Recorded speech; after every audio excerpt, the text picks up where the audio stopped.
ठाकरे बंधूंकडून भाजप नेते के अण्णा मलाईंच्या वक्तव्याचा समाचार घेण्यात आलाय। कोण तो रसमलाई, मुंबई महाराष्ट्राचाही नाही असं बोलतो असं राज ठाकरे यांनी म्हटलेलं आहे। अण्णा मलाई भाजपच्या मनातलं काळं बोलून गेले असं उद्धव ठाकरे यांनी म्हटलेलं आहे। दरम्यान बॉम्बे ही महाराष्ट्राची नव्हे तर इंटरनॅशनल सिटी असं तमिळनाडूमधील भाजप नेते के अण्णा मलाईंनी वक्तव्य केलं होतं।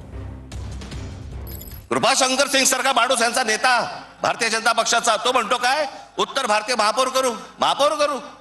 यांची हिंमत कशी होते हो बोलायची? आपण जाऊन बोलू शकतो का तिकडे?